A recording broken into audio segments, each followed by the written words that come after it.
Assalamualaikum warahmatullahi wabarakatuh. Halo sobat, selamat datang kembali di channel Alabis Story.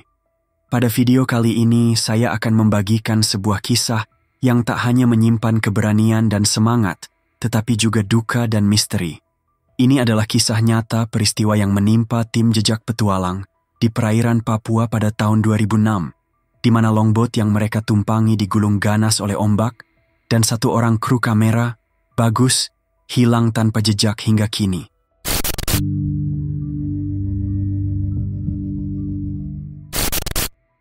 Petualangan dimulai ketika tim jejak petualang, yang pada waktu itu sudah menjadi acara favorit banyak masyarakat Indonesia, memutuskan untuk menjelajahi kekayaan alam Papua.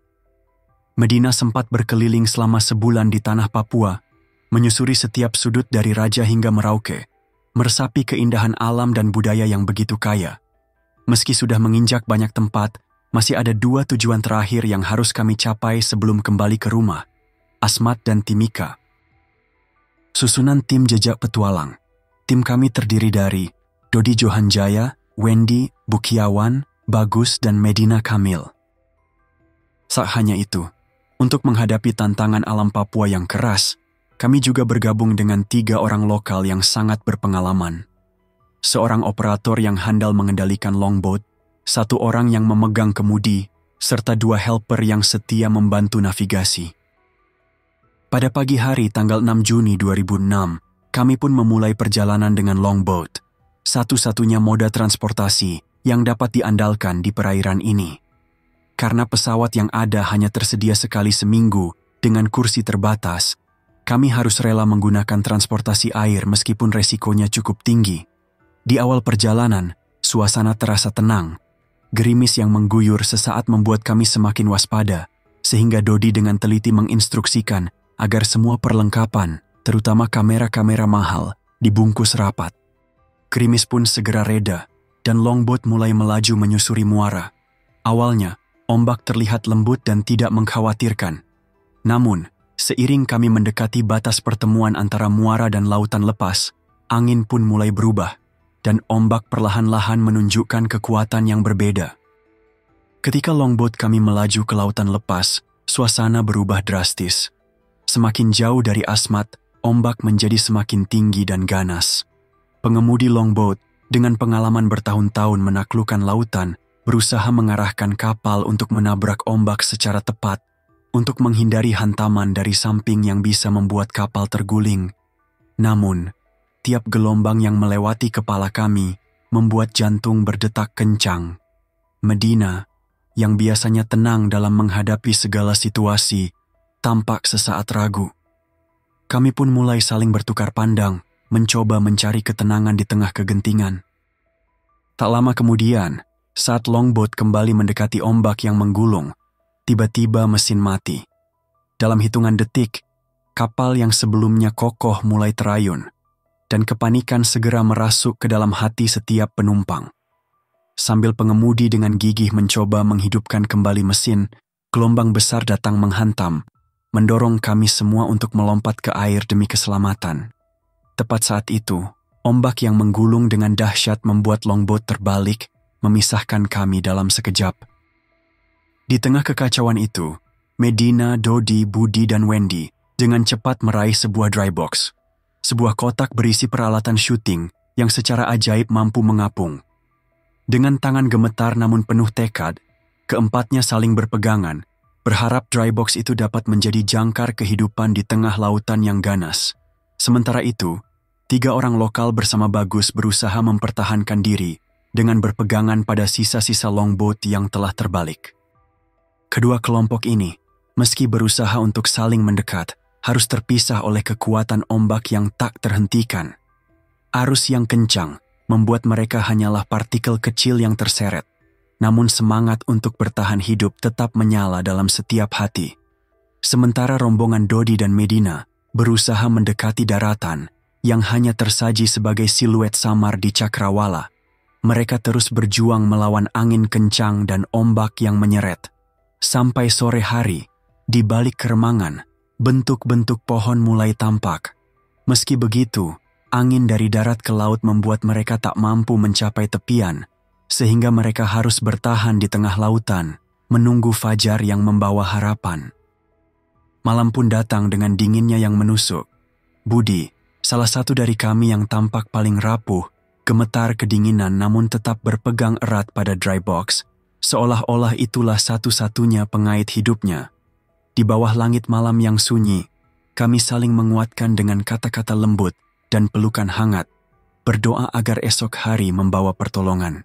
Akhirnya, dengan susah payah dan kelelahan yang amat luar biasa, keempatnya berhasil mencapai sebuah pulau kecil. Tubuh lelah dan jiwa yang hampir menyerah, mereka pun terlelap sejenak, terbaring di atas pasir yang dingin dan basah. Namun, di balik kelegaan itu, ada rasa kehilangan yang begitu dalam karena 3 orang lokal, termasuk Bagus, tidak terlihat bersama kami. Di pulau kecil itu, keadaan benar-benar menguji ketabahan. Sementara 3 orang lokal telah terseret oleh lautan. Bagus, yang selama ini menjadi penopang momen-momen penting dalam syuting, menghilang di tengah amukan ombak. Rasa duka dan kekhawatiran pun segera melanda, menyisakan tanda tanya yang belum terjawab. Pagi hari membawa secercah harapan baru. Dengan keterampilan yang diperoleh dari pengalaman Mapala, Dodi segera membuat bak sederhana dari bahan yang ada. Bukiawan, dengan sigap, menyulut korek yang disimpannya, menghasilkan api unggun yang mulai menyala. Api itu bukan sekadar sumber kehangatan, tetapi juga sinyal bagi tim SAR yang mungkin sedang mencari kami. Di samping itu, keajaiban kecil datang ketika kami menemukan beberapa kepiting kecil yang kemudian kami bakar di atas api unggun. Meski sederhana, makanan itu memberikan energi dan semangat untuk terus bertahan. Tak lama kemudian, kami melihat sebuah perahu nelayan melintas. Dengan penuh harap, kami berteriak dan melambai-lambaikan jaket, berharap pertolongan itu segera datang. Namun, perahu itu hanya melintas sekejap sebelum menghilang di balik cakrawala, meninggalkan kami dengan perasaan putus asa yang menggelayut. Hari kedua, hujan turun dengan deras, membuat kondisi di pulau semakin berat. Dengan dry box yang kini kami manfaatkan sebagai tempat menampung air hujan, kami mencoba mengumpulkan setiap tetes yang bisa diminum, mengingat betapa sulitnya mencari air bersih di tengah keterpencilan ini. Pada hari keempat, ujian dan harapan seolah datang bersamaan. Pulau kecil tempat kami bertahan adalah Pulau Pasang Surut. Saat air pasang naik dengan tinggi yang mengancam, keberadaan kami hampir tenggelam dalam kekuatan alam. Di tengah ketegangan itu, secercah harapan muncul. Sebuah pesawat terlihat melintas dan melakukan manuver mendekat ke pulau. Dengan tanda SOS yang telah kami buat dengan susah payah, kami yakin pesawat tersebut tengah melakukan pencarian. Tak lama kemudian, suara deru mesin dan suara gemuruh speedboat terdengar. Dalam kepanikan, kami berteriak, berusaha keluar dari balik pepohonan agar terlihat oleh tim penyelamat. Saat speedboat itu mendekat, kami sempat mendengar teriakan dari Medina dan rekan-rekan, memanggil kami agar segera dekat. Speedboat pun berputar dan menepi, membawa tim SAR, polisi, dan TNI yang akhirnya mengevakuasi kami dengan selamat. Setelah berhari-hari terdampar di pulau kecil, keempatnya akhirnya dievakuasi. Dalam perjalanan kembali, ada rasa lega yang bercampur duka. Kebahagiaan menyelimuti saat kami melihat wajah-wajah penyelamat, namun suasana segera berubah ketika pertanyaan mengenai keberadaan Bagus muncul. Awalnya, Dwi menduga Bagus telah selamat, namun polisi kemudian menyampaikan bahwa mereka adalah kelompok yang pertama ditemukan. Dengan kecemasan yang mendalam, kami segera memohon agar petugas dan masyarakat lokal mengupayakan pencarian Bagus, yang hingga saat ini belum juga ditemukan. Medina dan kawan-kawan pun dibawa ke Timika untuk mendapatkan perawatan intensif di rumah sakit sebelum akhirnya dipulangkan ke Jakarta. Namun, pencarian untuk Bagus terus berlangsung.